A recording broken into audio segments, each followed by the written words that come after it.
Hello friends, welcome to Saho Sab solutions. दोस्तों, जैसा कि इस सीरीज में हम लोग कंप्लीट एंगुलर का ट्रेनिंग दे रहे हैं और पिछले वीडियो में हमने राउटिंग के बारे में देखा कि राउटिंग क्या होता है, राउटिंग क्यों यूज करें, राउटिंग क्यों इम्पोर्टेंट है एंगुलर के लिए और राउटिंग क्यों इम्पोर्टेंट है सिंगल पेज एप्लीकेशन के लिए, और राउटिंग एंगुलर में कैसे काम करता है। इन सारे क्वेश्चन का आंसर पिछले वीडियो में हमने दिया है।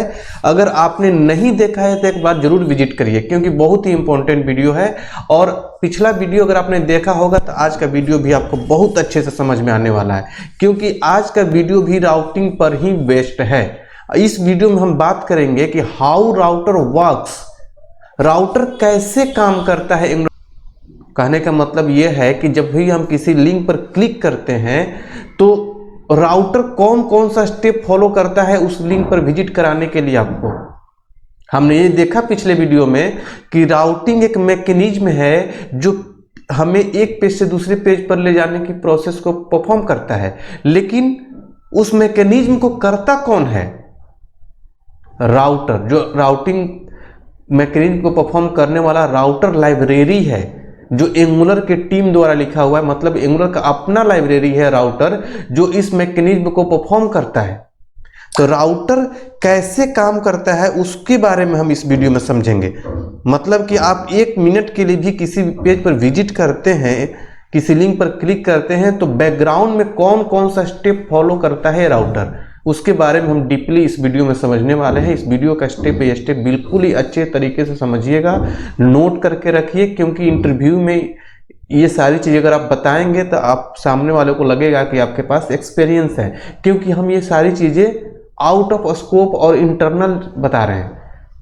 ऐसा नहीं कि बस प्रैक्टिकल आपने करके देख लिया और आप प्रोसेस पता ही नहीं होता कैसे। ये सब कुछ पता होना चाहिए अगर आप कहीं एक्सपीरियंस लेवल पर जाते हैं। तो चलिए स्टार्ट करते हैं इस वीडियो ट्यूटोरियल को। देखिए, जब भी हम मतलब कोई भी यूजर एक पेज से दूसरे पेज पर नेविगेट करने के लिए किसी लिंक पर क्लिक करता है तो बैकग्राउंड में एंगुलर का जो राउटर लाइब्रेरी है 7 स्टेप को फॉलो करता है, 7 स्टेप फॉलो करता है, 7 स्टेप फॉलो करता है। आपने जस्ट क्लिक कर दिया, आप गलती से क्लिक करें चाहे सही से क्लिक करें, एक पेज से दूसरे पेज पर जैसे ही गए तो बैकग्राउंड में 7 स्टेप फॉलो होता है।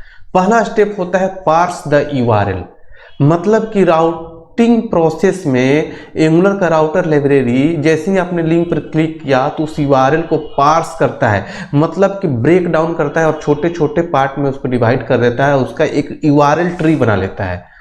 ठीक है, और उस यूआरएल ट्री को स्टेप 3 में यूज करता है। ध्यान रखिए, पहले स्टेप में क्या होता है, यूआरएल को पार्स करता है और उसका एक यूआरएल ट्री बनाता है और उस यूआरएल ट्री को स्टेप 3 में यूज करता है। तो स्टेप 2 में क्या करता है ये भी जानना होगा, लेकिन उससे पहले हम ये जानना होगा कि जो पार्स करता है तो कौन सा मैकेनिज्म, कौन सा कन्वेंशन यूज करता है। ऐसा नहीं कि यूआरएल में कहीं से पास करके अलग अलग डिवाइड कर दिया, कोई ना कोई कन्वेंशन यूज करता है जिस कन्वेंशन के बेस पर यूआरएल को ब्रेक डाउन करता है राउटर। तो उस कन्वेंशन के बारे में समझिए। देखिए, कन्वेंशन ये है कि यूआरएल में जहां पर भी बैकस्लैश मिलेगा तो वहां से डिवाइड कर देगा अलग अलग। जैसे कि सपोज करिए हमारा कोई एक यूआरएल है abc.com/about us, तो एक स्लैश मिल गया तो वहां से abc.com को अलग कर देगा, about us को अलग कर देगा। जैसे कोई दूसरा यूआरएल है abc.com/book/book डिटेल्स, तो जहां जहां स्लैश मिलेगा वहां से अलग अलग डिवाइड कर देगा, बैकस्लैश से डिवाइड करता है अलग अलग। दूसरा चीज, अगर यूआरएल में जहां पर भी उसको पैरेंथेसिस मिल जाता है, ठीक है, जहां पर भी उसको पैरेंथेसिस मिलेगा ये, ठीक है, तो वहां पर वो समझेगा कि सेकेंडरी राउट्स है। अब देखिए यहां पर आपको कंफ्यूजन हो रहा होगा कि सेकेंडरी राउट्स क्या है और ये नेम्ड राउटर आउटलेट क्या है, मैट्रिक्स पैरामीटर क्या होता है, ठीक है, क्वेरी स्ट्रिंग क्या होता है, फ्रेगमेंट क्या होता है। ये सब कुछ कंफ्यूज होने वाली बात नहीं है, सबके बारे में हम अलग वीडियो देंगे, सबके बारे में हम आगे आने वाले वीडियोज में समझाएंगे सबका मतलब होता क्या है। ठीक है, बस अभी यहाँ पर कन्वेंशन के बारे में समझिए। जहां पर भी पैरेंथेसिस मिलेगा समझेगा सेकेंडरी राउट्स है, जहां पर कॉलन मिलेगा तो समझेगा कि नेम्ड राउटर आउटलेट है। अब नेम्ड राउटर आउटलेट क्या है इसके बारे में भी मैं आप लोगों को आगे वीडियो दूंगा।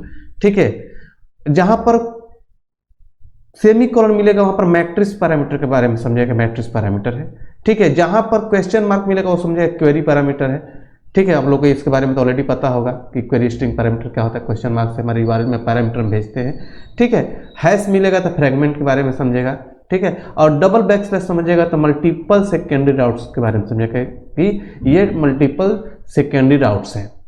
ठीक है, तो इन सारे कन्वेंशन को यूज करके स्टेप 1 में URL को पार्स करके और एक URL ट्री बना देगा, जिसको यूज करेगा कहाँ पर, स्टेप 3 में। तो स्टेप 2 में क्या करेगा, स्टेप 2 में करेगा, चेक करेगा कि हमारे URL में कहीं रीडायरेक्ट तो नहीं लिखा हुआ है। अगर रीडायरेक्ट लिखा हुआ है तो वहां पर उसको रीडायरेक्ट करेगा। दो तरह का रीडायरेक्ट होता है, लेकिन एक URL में एक ही रीडायरेक्ट अप्लाई होता है। ठीक है, अब रीडायरेक्ट क्या होता है इसके बारे में भी मैं आप लोग को वीडियो दूंगा, रीडायरेक्ट यूज करके आप लोग को दिखाऊंगा। ठीक है, रीडायरेक्ट क्या होता है, एक चीज ध्यान रखिए, दो तरह का होता है, एक होता है आपका एब्सोल्यूट और एक होता है लोकल। दोनों में से कोई एक ही यूज होता है, एक URL में दोनों में से कोई एक यूज कर सकते हैं। अगला चीज समझिए तीसरे में, कि जो उसने URL ट्री बनाया था, अब उस URL ट्री से मैच करेगा कॉन्फ़िगर राउटिंग कॉन्फ़िगरेशन के अंदर। जो राउटिंग कॉन्फ़िगरेशन हम देखेंगे, एक राउटिंग कॉन्फ़िग का फाइल होता है। देखिए, राउटिंग को लेकर एंगुलर 17 में बहुत बड़ा चेंज आ चुका है। यहाँ पर राउटिंग का मॉड्यूल हटा दिया गया है, अब अलग अलग फाइल बन गए हैं। कौन से फाइल में हम कॉन्फ़िगरेशन करेंगे सब कुछ हम प्रैक्टिकल करके देखेंगे आगे। ठीक है, बस बने रहिए, स्टेप बाय स्टेप सब कुछ अच्छे से समझिए। ठीक है, तो उस कॉन्फ़िगरेशन से जो URL ट्री बना हुआ है उसमें से मैच करेगा कौन सा पाथ मैच कर रहा है। जो पाथ मैच करेगा तो उसको लोड करेगा आपके ब्राउजर में। ठीक है, अगले स्टेप में, स्टेप 4 में क्या करेगा, चेक करेगा कि कोई गार्ड तो नहीं लगा हुआ है। अब देखिए यहां पर एक नया वर्ड निकल के आ रहा है, एंगुलर का राउट गार्ड। ठीक है, राउट गार्ड जो होता है बहुत ही इंपॉर्टेंट पार्ट होता है। जब आप एंगुलर में राउटिंग इंप्लीमेंट करते हैं तो वहां पर राउट गार्ड भी बहुत इंपॉर्टेंट रोल प्ले करता है। अब चेक करता है स्टेप 4 में कोई राउट गार्ड लगा हुआ है क्या, तो उसको भी ये एक्टिवेट करेगा। तो राउट गार्ड किस किस पर्पस के लिए बनाते हैं समझिए, इसको भी थोड़ा समझ लीजिए। राउट गार्ड के बारे में भी, कितने तरह का राउट गार्ड होते हैं सबका एग्जांपल हम आगे करके देखेंगे। ठीक है, राउट गार्ड में भी अब चेंज हो गया, फंक्शनल राउटिंग राउट गार्ड आ चुका है। ठीक है, बहुत बड़ा चेंज है। देखिए, मतलब कि हम किसी भी यूजर पर डायरेक्टली बिलीव नहीं कर लेते हैं कि यूजर सही तरीके से सही लिंक पर ही क्लिक करेगा। आपको अपने एप्लीकेशन के अंदर ऑथेंटिकेशन और ऑथराइजेशन इंप्लीमेंट करना होता है। ऐसा नहीं कि आपने सोच लिया कि भाई ये यूजर है तो अपने ही लिंक पर क्लिक करेगा। यूजर कहीं भी क्लिक करके कहीं भी आ सकता है, आपको रोकना है। आप उस सारे प्रोसेस को, उस रूल्स को इंप्लीमेंट करेंगे अपने एप्लीकेशन के अंदर। ऐसा नहीं कि यूजर पर छोड़ देंगे, यूजर अपने सही तरीके से यूज कर लेगा, नहीं, आपको सब इंप्लीमेंट करना होता है। ऑथेंटिकेशन मतलब यूजर लॉगिन करके आया है कि नहीं आया है। ऑथराइजेशन मतलब आफ्टर लॉगिन यूजर को कौन कौन से राइट्स हैं, ये सब कुछ आपको इंप्लीमेंट करना होगा। तो जैसे कि आप नॉर्मल टेक्नोलॉजी में क्या करते हैं कि एक लॉगिन का पेज होता है, वहाँ पर अगर UID पासवर्ड मैच कर गया तो डेटा बस से चेक करके लाते हैं, मैच कर गया तो वहाँ से एक फ्लैग लेके आ जाते हैं कि लॉगिन कर लिया, उसको चेक करते रहते हैं सारे पेज पर। ठीक है, सेशन के अंदर रख हम चेक करते रहते हैं। ठीक है, अब यहाँ पर क्या है, एक गार्ड बना लीजिए और गार्ड पर क्या कर लीजिए कि ऑथ गार्ड एक बनाइए। ठीक है, उस ऑथ गार्ड को लिंक पर इम्प्लीमेंट कर दीजिए। जिस लिंक पर आप चाहते हैं कि यूजर क्लिक करे तो लॉगिन करके ही क्लिक करे, लॉगिन के बाद ही उस लिंक पर जा सके यूजर, तो वहाँ पर लिंक पर ही उस गार्ड को इम्प्लीमेंट कर दीजिए, अप्लाई कर दीजिए।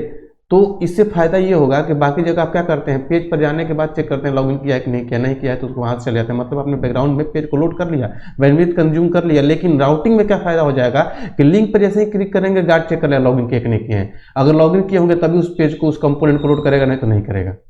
मतलब हमने एप्लीकेशन के परफॉर्मेंस को भी इनहांस किया यहाँ पर।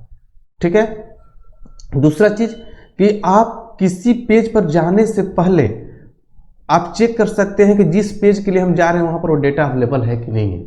जैसे मान लीजिए कि हमारे पास एक बुक मास्टर का पेज है, ठीक है, और वहाँ पर हम बुक का डेटा दिखा रहे हैं। हर बुक के बगल में एक शो डिटेल्स का बटन है, और उस डिटेल्स पर क्लिक करने के बाद उस बुक का इंटायर डिटेल्स हम दूसरे पेज पर देख रहे हैं, बुक डिटेल्स पर। तो हम डिटेल्स पर क्लिक करके जा रहे हैं, सपोज करिए किसी बुक का कोई डिटेल्स नहीं है, हम वहाँ जाने के बाद पता चले कि डेटा नहीं है, तो समझिए कि मतलब क्या कि आपने उसको अपलोड को लोड कर लिया, आपने बैंडविड्थ कंज्यूम कर लिया एप्लीकेशन का, तब हमें पता चल रहा है कि डेटा नहीं है। अगर हम उस लिंक बटन पर क्लिक करते ही पता चले डेटा नहीं है तो हम उस कंपोनेंट को लोड ही नहीं करेंगे।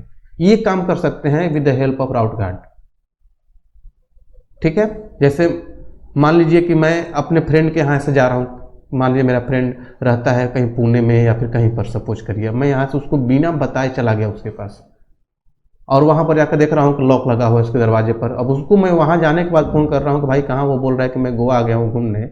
तो सपोज कि मेरे आने जाने का खर्चा, टाइम, सब कुछ वेस्ट चला गया। अगर मैं यहीं से नोएडा से ही फ़ोन कर लेता कि भाई मैं आ रहा हूँ कहाँ, अगर वो बता देता कि मैं नहीं हूँ तो मैं जाऊँगा ही नहीं, तो टाइम और मनी सारा बच जाएगा हमारा। उसी तरीके से अगर हम किसी पेज पर जाने से पहले पता चल जाए कि जिस डेटा के लिए हम जा रहे हैं वो डेटा है कि नहीं है, तो हम उस पेज पर जाएंगे या नहीं जाएंगे। तो ये सारा काम हम कर सकते हैं ईजिली।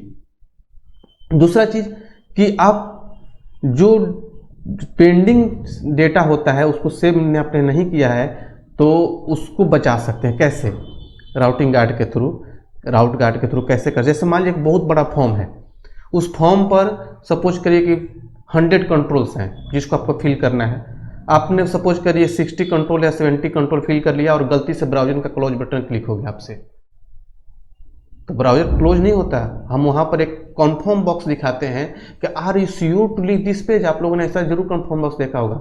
अगर आप वहाँ पर कैंसिल कर देंगे तो आपका सेव किया हुआ डाटा बच जाएगा। ऐसा नहीं कि अपने क्लोज पर बटन क्लिक कर दिया तो क्लोज हो जाएगा, तो उतना फिल किया हुआ डाटा आधा घंटा का टाइम मेरा बर्बाद हो जाएगा। तो इस तरह के हम इम्प्लीमेंट कर सकते हैं। अगर सचमुच में जाना चाहता है तो ओके करके चला जाएगा, नहीं तो कैंसिल करके अपना डेटा बचा सकता है। ये भी हम कर सकते हैं कि डाटा सबमिट नहीं किया है और गलती से क्लोज कर रहा है तो हम उसको कन्फर्म बॉक्स दिखाएंगे कि are you sure to leave this page, इस तरीके से, ताकि उसका डेटा बच जाए। With the help of route guard ये सारी चीज़ें हम कर सकते हैं। तो अलग अलग तरीके के बहुत सारे राउटिंग गार्ड्स होते हैं जिसके बारे में हम आगे डिस्कस करेंगे और सारे गार्ड को इम्प्लीमेंट करना भी सीखेंगे हम। ठीक है, तो ये 4th स्टेप में होता है। 5th स्टेप में क्या करता है कि रिजॉल्व करता है राउटर स्टेट को। ठीक है, उसके बाद एक्टिवेट करता है किस पेज को दिखाना है और उसके बाद हिस्ट्री वगैरह मैनेज कर लेता है 7 स्टेप में। तो इन सारे 7 स्टेप को फॉलो करता है। अगर किसी भी लिंक पर आपने गलती से भी क्लिक किया तो इन बैकग्राउंड में 7 स्टेप फॉलो होता है, तब वो पेज आपके सामने दिखता है। होप कि आप लोग को समझ में आ गया होगा कि राउटर कैसे काम करता है। फिर भी आपके माइंड में कोई भी कंफ्यूजन हो तो हमारे कमेंट बॉक्स में जरूर शेयर करिए, हम आपके कमेंट का रिप्लाई जरूर करेंगे। तो चलिए मिलते हैं अगले वीडियो में अगले टॉपिक के साथ, तब तक के लिए थैंक यू सो मच।